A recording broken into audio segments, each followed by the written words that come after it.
құрметті әріптестер, достар, өздеріңіз білесіздер, ұлттық құрылтай құрылғалы бері біршама бастамалар көтеріліп, олар жүзеге асырыла бастады.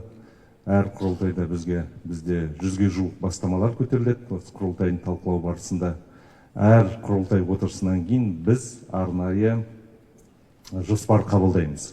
Сосын хатшылық министрліктің үйлестіруімен осы жоспарда бекітілген бастамалардың жүзеге асырылуын тұрақты түрде қадағалап келеді. Біз биылдан бастап барлық мектептерде жаңартылған тәрбие бағдарламасын енгізе бастадық. Барлық мектептерде. Тұңғыш рет біз мектептерде тәрбие жұмысын осындай жүйелі түрде және өзіміздің жаңа төл құндылықтарымызға, ұлттық құндылықтарымызға негізделген және де қазіргі заманғы прогрессивті осындай құндылықтарды ілгерілетуге бағытталған осындай тәрбие бағдарламасы болады. Бұл тәрбие бағдарламасын дайындауға біздің еліміздің мықты методист ғалымдары атсалысты. Алтынсарин атындағы институттың басқа да біздің жетекші оқу, білім беру орындарының, мектептерінің, құрылымдарының өкілдері қатысты. Сондықтан бірлескен жұмыстарын құрған болатынбыз.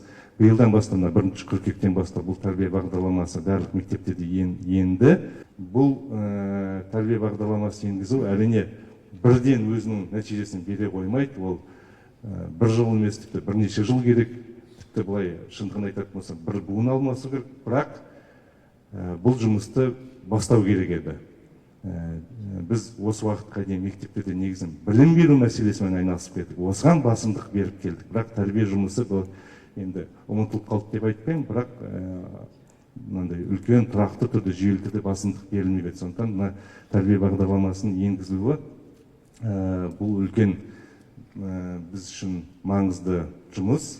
Осы жұмысқа сіздерді де белсене қатысуға шақырамыз. Бүгін талқылаймыз, өздеріңіздің ұсыныстарыңызды айтасыздар. Осы ұсыныстан әрі қарай қорытып біз осы бағдарламаны жетілдіріп отырамыз. Сондықтан Оразалы ағамыз бар, басқа кісілер бар, әріптестеріміз түрлі осындай отырыста да талқылағанда осы мәселені көтеріп еді, міне бүгін еніп отыр.